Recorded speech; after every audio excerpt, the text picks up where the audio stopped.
সকালবেলা যখন শিউলি ফুলে আমাদের উঠোনটা ছেয়ে গেছে, তখন ঠাকুমা বলছিল রূপবতী রাজকন্যার গল্প। এক যে ছিল রূপবতী রাজকন্যা, এক মাথা মেঘ বরণ চুল, নীলকণ্ঠ পাখির পালকের মতো চোখের পাতা। একদিন হয়েছে কি, রাজকন্যা যখন সোনার খাটে শুয়ে মতির বালিশে মাথা রেখে ঘুমোচ্ছে, মাথার কাছে জ্বলছে হীরের প্রদীপ। ঠিক সেই সময়, ঠিক তক্ষুনি আমার কম্পিউটার স্যার। আমি বললাম, ঠাকুমা কম্পিউটার ক্লাসটা শেষ হলে তোমার কাছে রূপবতী শুনবো। আমি তখন 10 উইন্ডোজ লোটাস খুলে গিগাবাইট মেগাবাইট নিয়ে শুধুই ভুল করতে লাগলাম।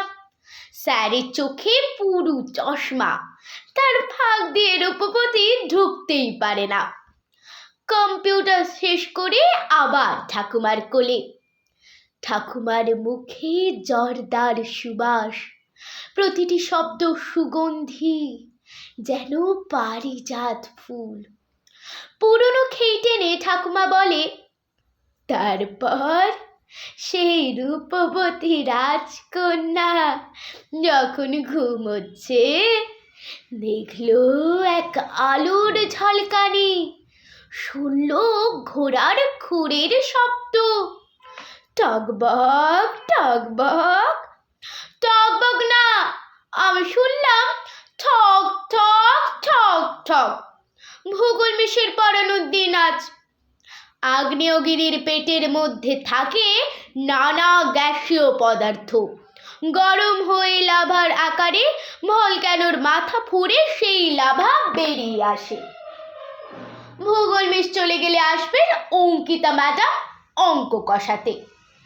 a square plus 2ab plus b square equals to a plus b whole square।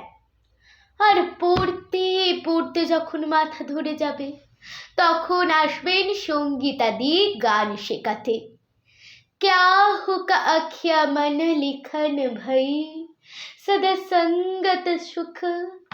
তারপর ইংরেজি, তারপর সেলাই, তারপর যোগব্যায়াম, তারপর জিকে, তারপর সুইমিং। আমি গল্প কখন শুনবো ঠাকুমা? তাড়াতাড়ি বলো না, রূপবতী রাজকন্যার কি হলো? আসলে সে তো রাজকন্যা নয়, সে এক দুঃখিনী মেয়ে। ধন্যবাদ।